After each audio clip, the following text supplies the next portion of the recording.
You are listening to In Conversation with Jenny and Mark. Well, hello. I am the Reverend Mark Adams from St Margaret's Church, Barking. And I am the Reverend Jenny Adams from Holy Trinity Church, Prince Consort Road, South Kensington.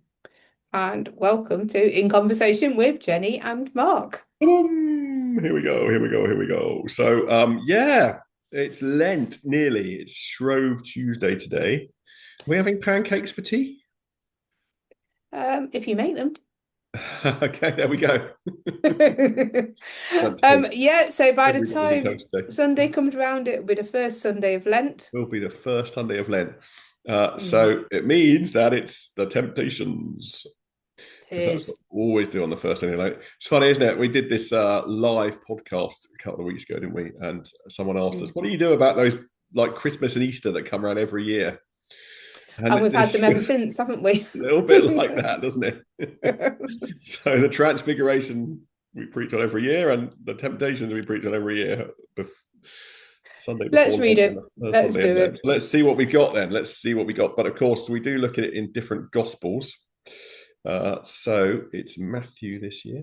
What are you looking at me like that for? It's still the same story, isn't it? Still the same story. Well, you got a bit more detail in Matthew and Luke than you do in Mark, don't you? Well, that's the same about everything, isn't it? Okay, shall I read it? So true. Go ahead. Then Jesus was led up by the Spirit into the wilderness to be tempted by the devil. He fasted 40 days and 40 nights, and afterwards he was famished. The tempter came to and said to him, "If you are the Son of God, command these stones to become loaves of bread."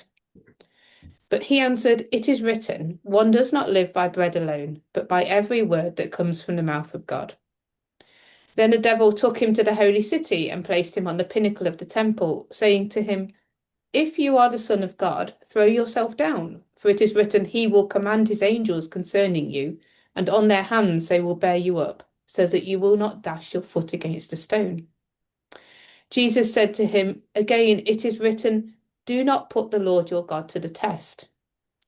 Again, the devil took him to a very high mountain and showed him all the kingdoms of the world and their splendor. And he said to him, "All these I will give you if you will fall down and worship me."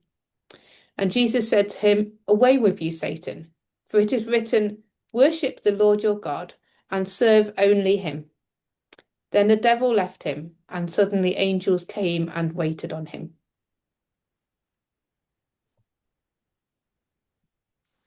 Okay, so as we're saying, this is something which comes around every year in different forms. Mm.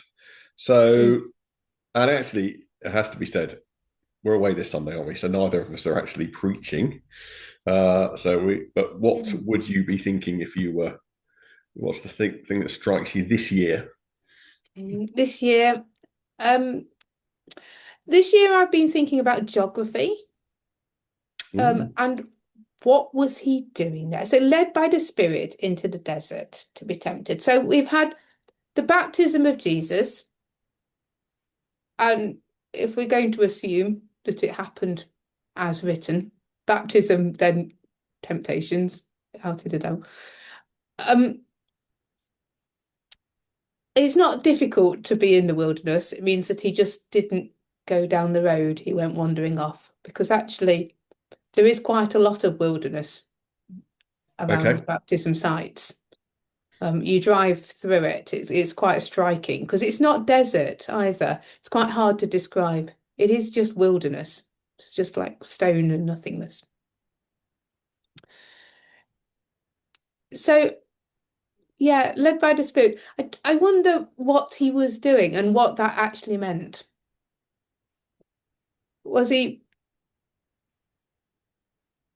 someone hasn't got him by the hand and led him in there. I just wonder about the thought process, is what has struck me this year mostly. Um, Well, okay. So I suppose it's interesting to note that he is being obedient to the call of the Spirit and yet is still tempted. Is that what you're saying? Or is it something different? just what that really felt like to be led into the spirit into the desert to be tempted by the devil. What did it feel like to be led by the spirit into a wilderness? I mean, like being obedient and then going into the wilderness.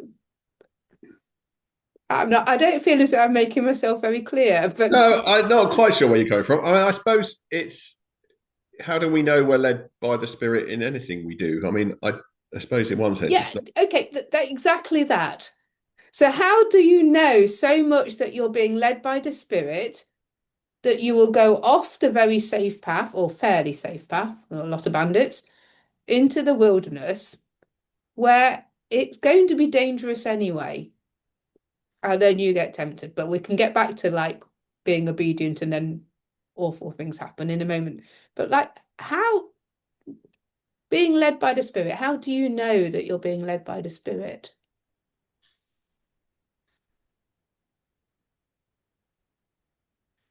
Well, that's a good question. I mean, I I don't know that. I suppose in one sense it's not the sort of language I use in my day-to-day life. Maybe it should be more. I don't know, but I don't feel like I would say I was led by the Spirit to, you know, I don't know, whatever it is we did Pancake? yesterday, or you know. Are you being led by the Spirit to cook pancakes for tea? And Well, I guess that is my question. That is my wondering for this. you're He was wondering, wondering. I'm wondering. wondering. Um, You're wondering about his wandering. yes. Just what that felt like. I mean, I would say that most things where I felt led by the Spirit, I have known that afterwards, having checked it out with other people. So it's a feeling, isn't it? But Well, I suppose we are interpreting our feelings. We're sort of interpreting about what we think is the quote unquote right thing to do, or in any particular situation. Um, Sometimes things just have a sort of sense of inevitability about them that we don't feel we've got a choice, even though you could okay. argue that we have in you could argue that we have in reality. You know, you could choose a different path, but it just doesn't seem to be a path that you either want to take or are able to take for whatever reason. I guess. I mean, there's lots of course, there's lots of echoes in this, aren't there? We were thinking last week about the Transfiguration and Moses and Elijah, and the echoes of Jesus being Mm. on the mountain and Moses being on the mountain. Well, here you've got the 40 days of being in the wilderness, haven't you? Echoing the 40 years that you know the 40 years of the Exodus, where they were led into the wilderness, and were tempted and didn't stand up to the temptation, which prolonged their. So I guess does Jesus sort of see this as a fulfillment of his calling? He knows this is something he's got to do. He just has that desire to be alone. I want to have some time off. Not off exactly. That's not the right thing. That's not what I No, well, I mean. do wonder whether it was preparation time, almost like a Yeah. retreat. Well, it is. I think there is that Yeah. kind of sense of, isn't it? I need to have Mm. some time to prepare myself. I don't mean time off. That was but some time out maybe, Mm. as I prepare for what I believe I need to do next. And then the other thing that struck me is well, just how often this happens to us, really. Not so obviously in the temptations, but he has been obedient. He was led by the Spirit. He is obediently followed. Anyway, Okay. and then awful things. He's tempted by the devil. Things happen, and I think we can follow obediently, and then it feels like things are going wrong. Um, So yeah, I've been mulling that over. That and 40 days is a long time. I keep saying this every year though. 40 days is a really long time. It's a long time to have anything to eat. I mean, you're going to be, I you're going mean, to be getting there. I believe it was only meant to be 40 days is a long time. I don't know if it was literal, was it? Or when you see 40 in the Bible, just means a long time. Well, I mean, why wouldn't it be literal? I mean, it's not impossible. You can go without food for 40 days. I mean, it's not just Yeah. overnight, is it? I mean, you can do that when people go on hunger strike and stuff. They will last more than 40 days. They won't last a whole lot longer than 40 days. I think, they might last 50, 60 days. It's just there's a lot of 40s, aren't they? Well, Well, there I mean, was I guess Noah. for me, Noah it's was an 40 echoing days as well, wasn't he? it's an echoing of the Exodus, isn't it? In the time in the wilderness. So, okay, Yeah, so but were they actually there for 40 years, or was it that the 40 is a long well, time? yeah. So I don't see why you wouldn't say that. I mean, I don't have to be biblically literal about everything, but doesn't seem to be one that you have to necessarily quibble over. I don't know. Well, it's just that I believe numbers mean something, and I believe that 40 just means very long time. Okay, fair enough. Okay. It's a very long time. Yeah. And it is a very long time. You try to give up chocolate, it's a really long time. So, what of the temptation? So, okay, so he's led into the wilderness. He obeys, and Mhm. these difficult things happen. So, Yes. what's the take from that? That when we're obedient, being obedient is not a guarantee against difficult things not happening, is it? Absolutely. And I think because that's what struck me so much as I read it, that is going to be my takeaway for this year, rather Okay. than to go into details. I do sometimes go into details about the temptations, but I think that is going to be my takeaway. Um, And if they yeah. can happen to Jesus, they can certainly happen to us.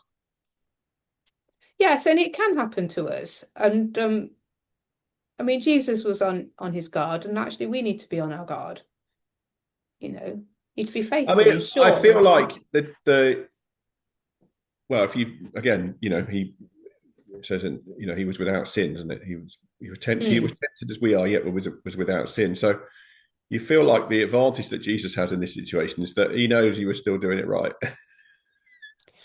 Whereas for me, I would probably be plagued by a considerable degree of self-doubt as whether I was.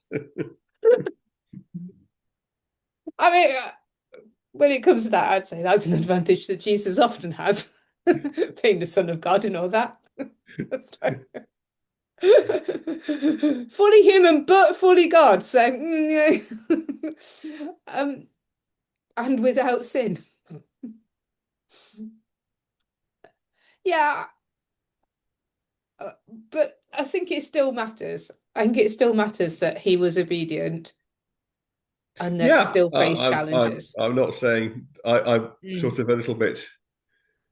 I don't know because I don't know we don't know what it's like to be Jesus doing. There's a lot of speculation going on here in this conversation, but it's interesting. I mean, the other side to that, of course, is that this is something I've often felt, and I think when I think we did this last year with the podcast as well, and I'm sure I would have said the same thing then. But the temptations have to be real for it to mean anything. yes.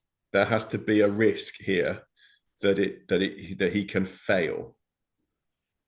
Yes, because if Otherwise, he couldn't fail, it's not a temptation. if he can't fail, it's not a temptation. And that is, I think, if we're staying out of the detail of it, this is perhaps more appropriate to Mark, but where it becomes, he does deal Mm, with it all in sort of one verse. But if we are thinking of of that principle sort of philosophical kind of stance, yeah, he has to be out of the possibility to fail, and I think that's extraordinary. That's one of the things that I remember you saying last year, and I don't think I'd ever considered it before, but you're absolutely right. I mean, yeah, if he was, if there was no chance at all that he was going to fail, then it's not a temptation, is it? It's not a no, tempt. no, absolutely. No. So, Mm. so you know, I don't Of know. the three I'll put everything on the temptations, line. Sorry. which one would tempt you most? That's a good question. I think that, well, I do like my food. And you have fasted for 40 days, so that's like... Um, so yeah, I think that the first one would be very tempting. I love the thought that I love the idea that the thought sort of comes into Jesus' mind as well. It's just like, I think Yeah. often when it's pictured, you see the pictures, don't you? And when they, Yeah. the devil will be there. But of course, I think I preached on this before, actually, this idea that, this is this starts out as a thought. It doesn't have to be that Yeah, it if doesn't need to be a whole it needs to creature be a that's coming to whole tell him. sort of visualization of the devil, whatever you Mm. visualize that to be, standing in front of him. It's like it's just a thought. Oh, look at that stone over there. I could make Yeah, that and after a loaf 40 of days bread. and 40 nights of fasting, you are going to have these thoughts. You're out in the wilderness as well. You're open to the elements. I Yeah. really like the idea of throwing myself off a tower for angels to swoop down and catch me. I think the temptations themselves are fascinating. I think, and I don't really have a lot of answers other than that. It just seems to me why these things? Why were these the things that Jesus was perhaps susceptible to? You know, so I Well, suppose that. I mean, if you've got a long time to preach, you can take them apart and see why that would be those things. Um, my thing is I no longer preach a 25, 30-minute sermon, so Mm, it's mm. and I think to do it justice, you have to be able to be preaching a long time. So without saying that Um, we're going to go on for another 25 to 30 minutes, which we're not, I mean, mm. what would you say is going on in these things then? The first one is a temptation to use his power for his own ends. I always sort of think there's a I don't know because I think food was quite scarce in quite a lot of the time. yeah. I mean, again, it's hard to put Um, yourself in that place, is it? Because even if we were fasting for 40 days, the temptation would be to go to Tesco's and have a blowout rather than I use I mean, supernatural I have power. To, definitely read in some commentary that it was more political, that food was scarce and this would be food for everyone. And there's a certain irony that he says okay, no, but then actually produces a lot of food, bread and fish. Um, yeah, okay. So okay. but he's not feeding. Okay, but he's not feeding everyone here. Is he's feeding himself? Yeah, I know. I mean, it So could just be that, pretty yeah, you're inconclusive. hungry and you could fix your own problems. And you can fix them now. I mean, I Yeah. did just read something about impatience that there's a that we as humans are naturally impatient, and that the kingdom The thing is. is, if I'd fasted for 40 days, I would not be dreaming of bread. I mean, he can create anything. Why go for bread? Well, because it's the stuff of life, isn't it? It's kind of a staple food.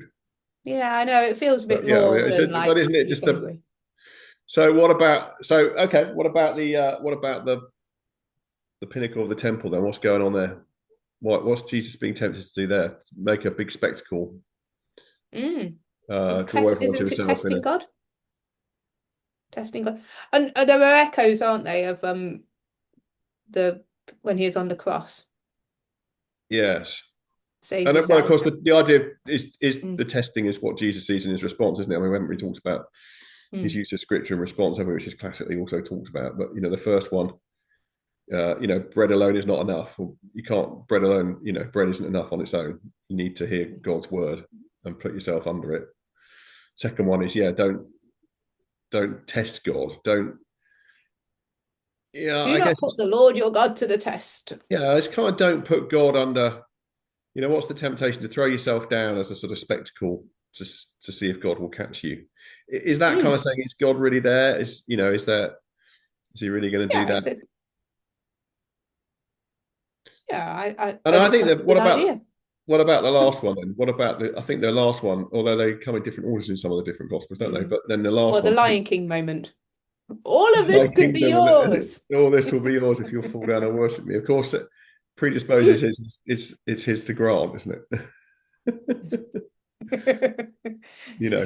That this is the devil's really to offer. That it's not really, is it? But he's usurped No it. thing.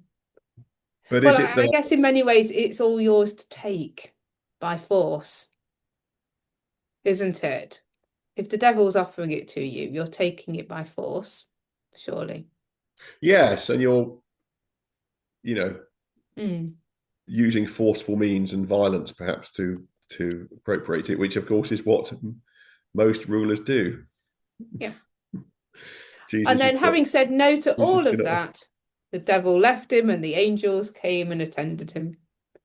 Yes, although And only then leads back to the him. beginning. What does that look like?